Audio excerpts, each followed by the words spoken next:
नमस्कार मित्रों, आप इस समय देख रहे हैं प्रयागराज एजुकेशन के यूट्यूब चैनल को। सामने आपके एक थॉट लिखा हुआ है, कोई भी लक्ष्य बड़ा नहीं, जीता वही जो डरा नहीं। सच्चाई यही है, अगर डर गए तो फिर काम कैसे करेंगे, और काम नहीं करेंगे तो जीतेंगे कैसे? कोई भी लक्ष्य बड़ा नहीं का मतलब यह है कि जीवन में कोई लक्ष्य बड़ा नहीं, दैनिक रूप में भी हमको कुछ न कुछ लक्ष्य रखने होते हैं। एक तो लक्ष्य है जीवन का कि हमें क्या करना है भविष्य में। एक दैनिक लक्ष्य होता है कि आज इतने चैप्टर हमको पढ़ने हैं, इतने। तो जो दैनिक वाला है उसको बहुत छोटा और बहुत बड़ा नहीं बनाते। नहीं तो बहुत बड़ा बन जाएगा तो भी पूरा नहीं होगा, तो मनोभाव कमजोर हो जाएगा।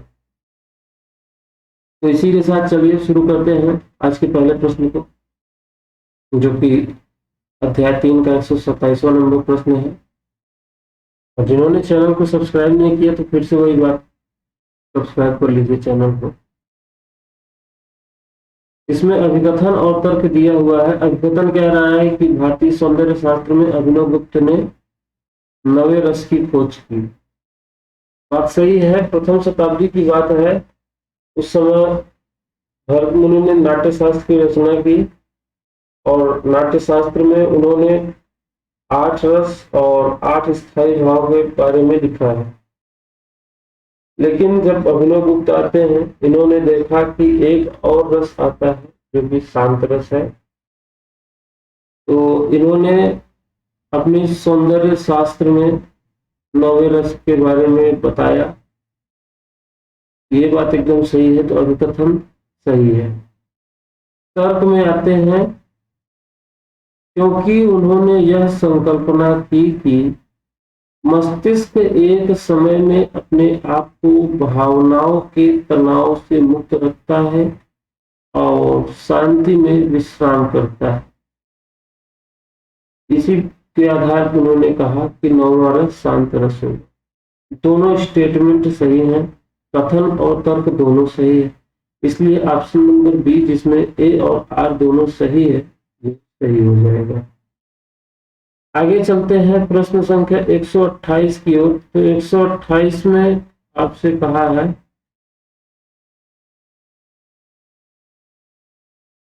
128 नंबर प्रश्न में आपसे कह रहा है कि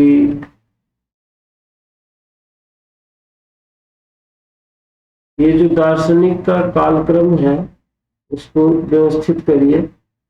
इन दार्शनिक के कालक्रम में सबसे पहले आएंगे हीगल, 1770 तक। आगे आते हैं पाल पाल सात्रा, दूसरे नंबर पे। क्रोंचे, तीसरे नंबर पे। संटायाना, चौथे नंबर पे। ये क्रम किसी में नहीं है, लेकिन ये यूजीसी 2014 में आया था, और यूजीसी ने बी ऑप्शन को सही माना। आगे आप देख लीजिएगा जो भी।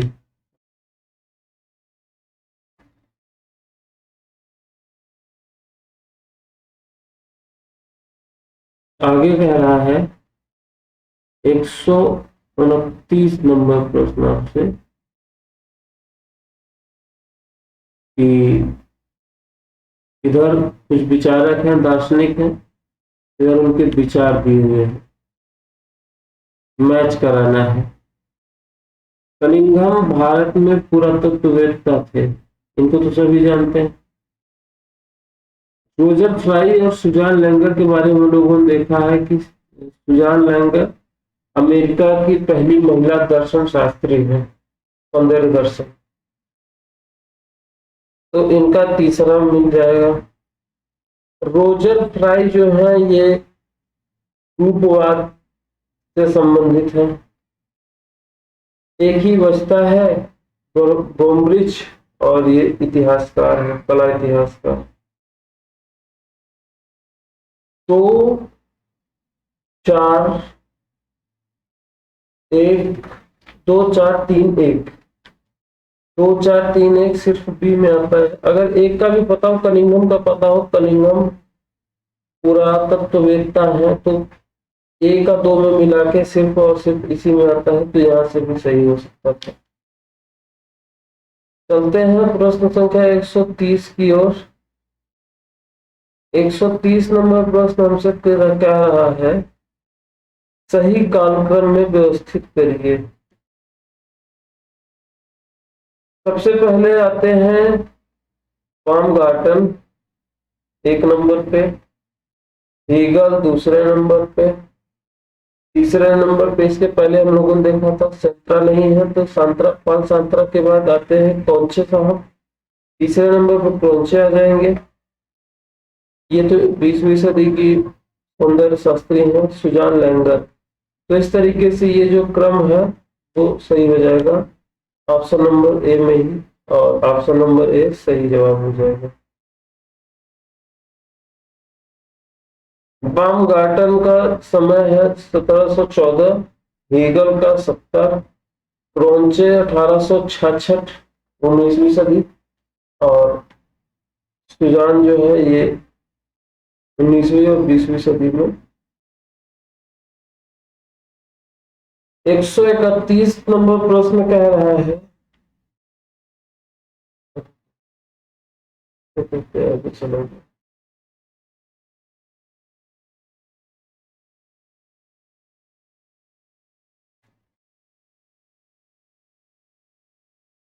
131 नंबर प्रश्न में कहा है, हर्बर्ट रीड, सुजान लैंगर,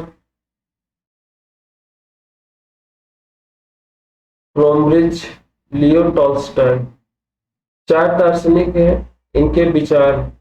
अभी हम लोगों ने देखा था सुजान लैंगर, इनका ब्यूटी से संबंधित है, लेकिन यहाँ पे ब्यूटी संबंधित कुछ नहीं है तो ऑप्शन में है फीलिंग ऑफ आर्ट, इनका फीलिंग ऑफ आर्ट में लगा देंगे दूसरा नंबर, दूसरे का दूसरा ही है। हर्बर्ट रीड के बारे में हम लोगों ने देखा है, इनका है मीनिंग ऑफ आर्ट। ऑस्ट ग्रोम्ब्रिज, ग्रोम्ब्रिज के बारे में हम लोगों ने देखा, इनका है आर्ट एंड इल्यूशन, तीसरे का तीसरा। लियो टॉल्स्टॉय, इनका हो जाएगा चौथे का चौथा, व्हाट इज आर्ट। तो यहां से हम लोगों ने देखा हर्बर्ट रीड की पुस्तक meaning of art, Susanne Langer feeling and form, क्रॉम्ब्रिज art and illusion, Tolstoy what is art. 132 number प्रश्न में पूछा गया है, सुजान लैंगर कौन है। सुजान लैंगर, हमने आपसे बताया कि ये अमेरिका की पहली महिला दर्शन शास्त्री है, लेकिन एक मिनट यहाँ जो काफी कूड़ा कचरा हो गया उसका रफ कर दो।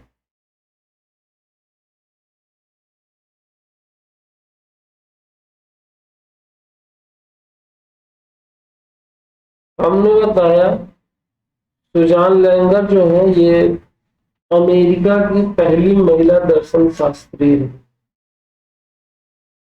और इनका संबंध जो है वो सौंदर्य शास्त्र से है। सुजान लैंगर, इनका जन्म 95 में हुआ, 1895, मृत्यु 1985, 90 साल तक ये जीवित रही। अमेरिका की दर्शन शास्त्री है, मतलब थी, लेखिका थी, शिक्षिका थी, इत्यादि इनके बारे में काफी प्रमुख बातें।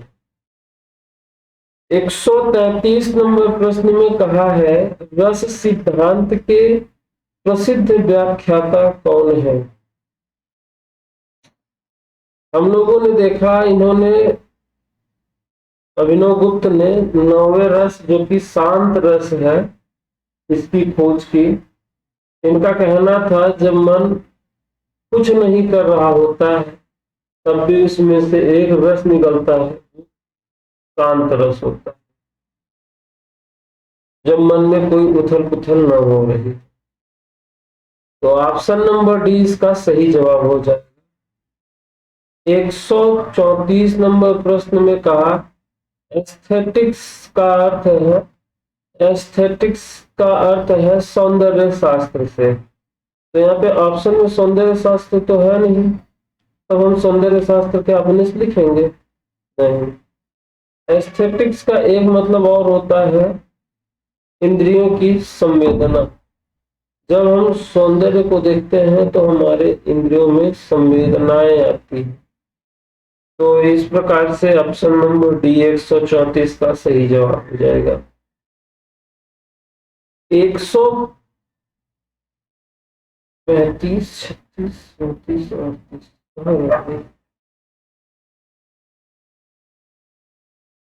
अच्छा अच्छा ऊपर।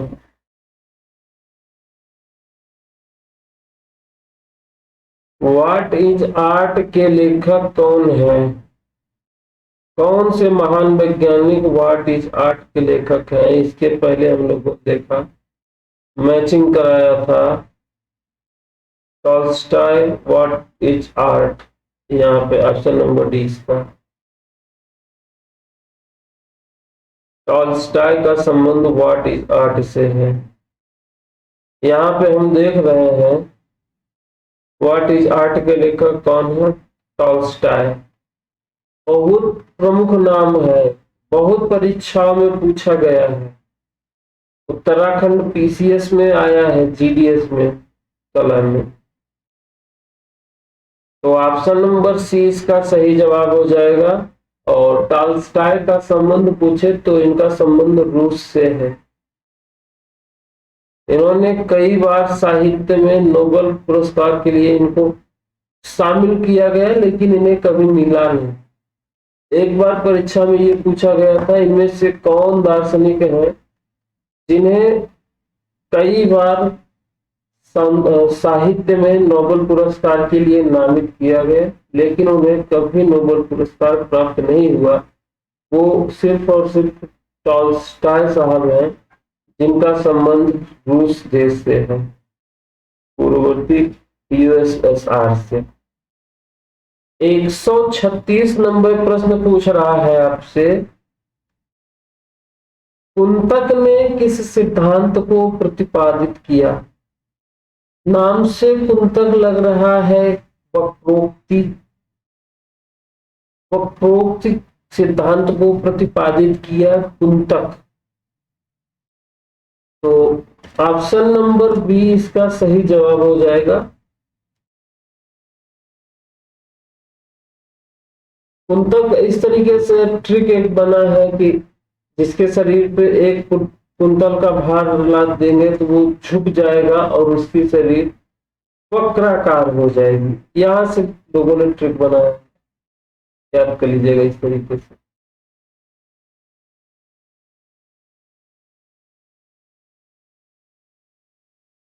किसके अनुसार कला मनुष्य के काल्पनिक जीवन की अभिव्यक्ति है?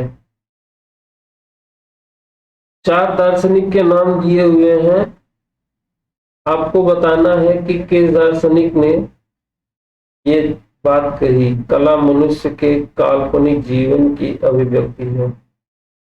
ये जो कथन है रोजर फ्राई ने कहा। रोजर फ्राई आपके प्रश्न में ऑप्शन नंबर बी में आते हैं, इसलिए ऑप्शन नंबर बी आपका सही जवाब हो जाएगा।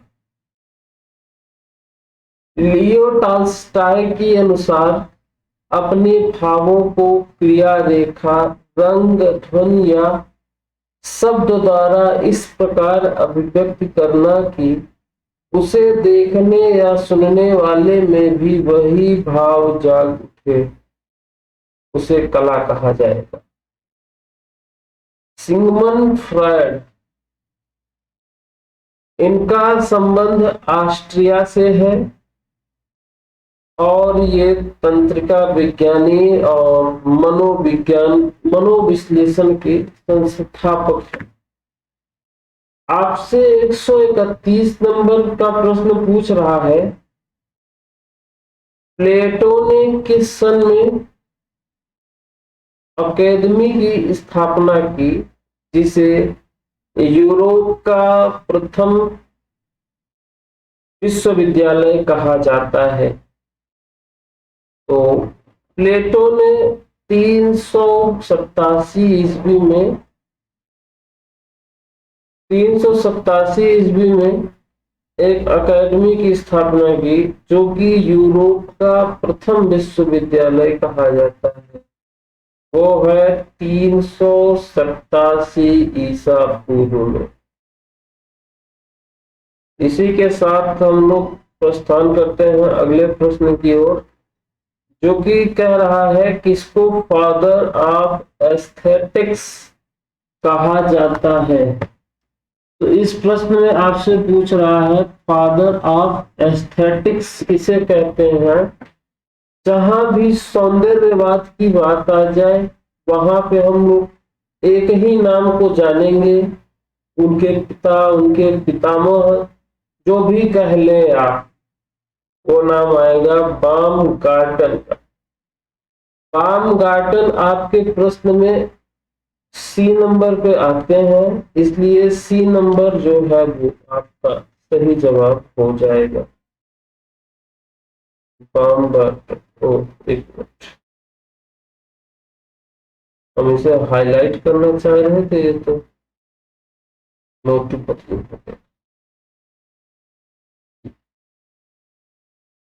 बामगार्टन, उम्मीद है आपको दिख रहा है। हम लोग अगले प्रश्न की ओर चले। इससे पहले जिन्होंने चैनल को सब्सक्राइब नहीं किया, कर ले। रिपब्लिक ग्रंथ किसके द्वारा लिखा गया? रिपब्लिक ग्रंथ जो है वो जर्मनी के महान विद्वान अरस्तु के गुरु सुकरात के शिष्य प्लेटो ने दिया। प्लेटो जो है वो अरस्तु के गुरु हैं। अरस्तु के गुरु कौन है? सुकरात।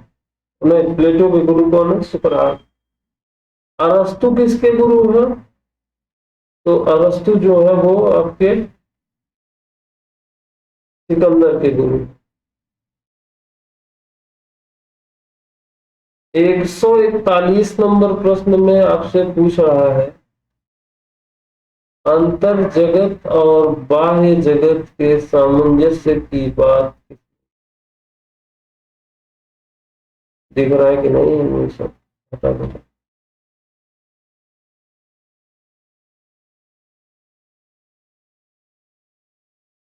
तो अंतर जगत और बाह्य जगत के सामंजस्य की बात इमैनुअल कांट, जर्मन के महान विद्वान, जर्मनी के महान विद्वान, इन्होंने दिया एक विचार, जिसमें कहा गया कि अंतर जगत और बाह्य जगत के सामंजस्य में बना हुआ है। Option number C, Immanuel Kant साहब, इनका सही जवाब होता है। 142 नंबर के प्रश्न में आपसे अगर पूछ रहा है मॉडर्न पेंटर्स पुस्तक के लेखक कौन है, तो आप इसका जवाब क्या देंगे? कमेंट सेक्शन में बता दीजिए।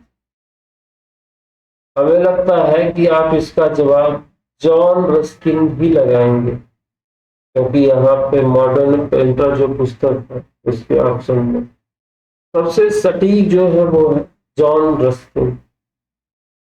ये जो पुस्तक है 1846 ईस्वी में प्रकाशित हुई, जो कि आपके परीक्षा में कोई नहीं पूछेगा। मॉडर्न पेंटर पुस्तक कब प्रकाशित हुई, लेकिन ये जरूर पूछ लिया जाएगा इसके लेखक कौन है। इसके लेखक में आते हैं जॉन रस्किन। ज्यादा बात न करते हुए 143 नंबर के प्रश्न पर पहुंचते हैं, इस यात्रा को आगे बढ़ाते हैं। 143 नंबर प्रश्न में आपसे पूछ रहा है, संतायाना ने अपनी पुस्तक द सेंस ऑफ ब्यूटी से सौंदर्य के कितने स्तरों का उल्लेख किया?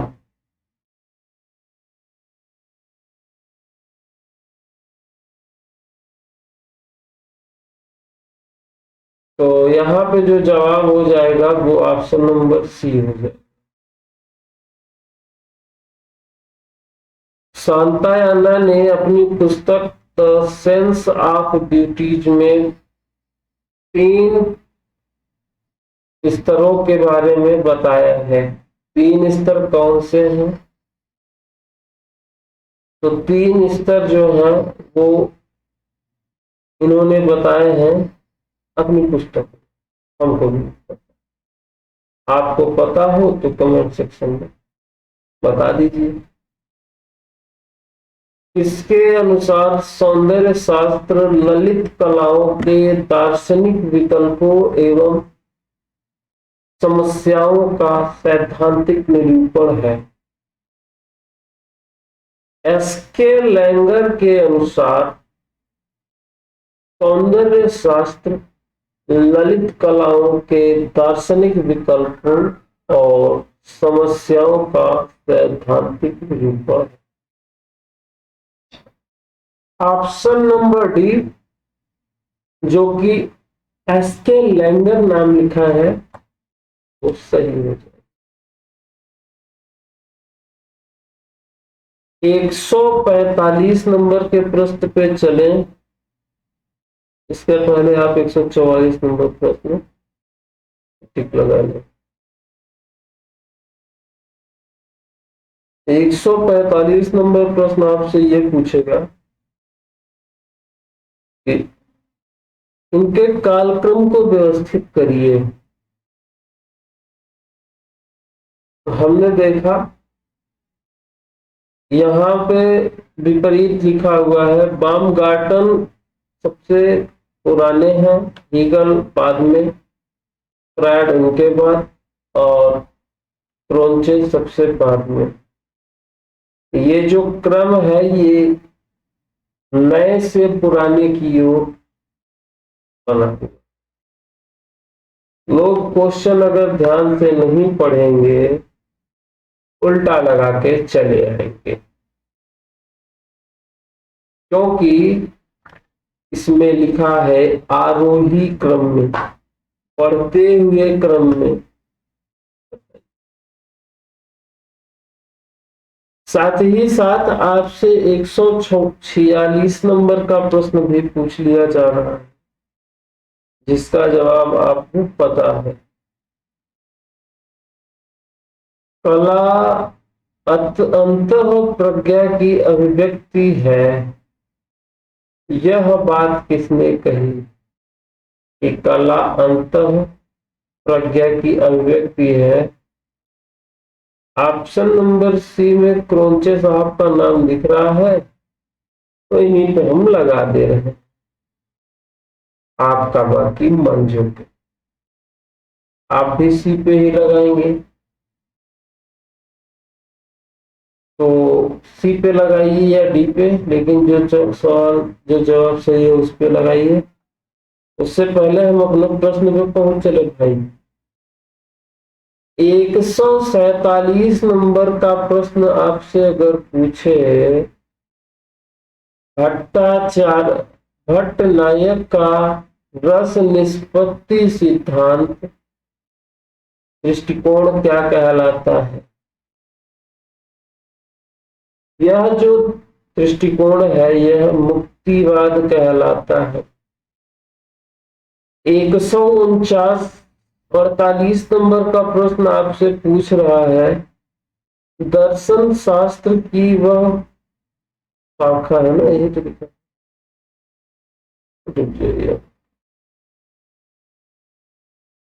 दर्शन शास्त्र की वह शाखा जो कला सौंदर्य तथा आस्वादन से संबंधित है, सौंदर्य शास्त्र कहलाती है। प्लेटो ने कला को सत्य की अनुभूति बताया। इन्होंने कला को सत्य की दोहरी अनुभूति भी बताया।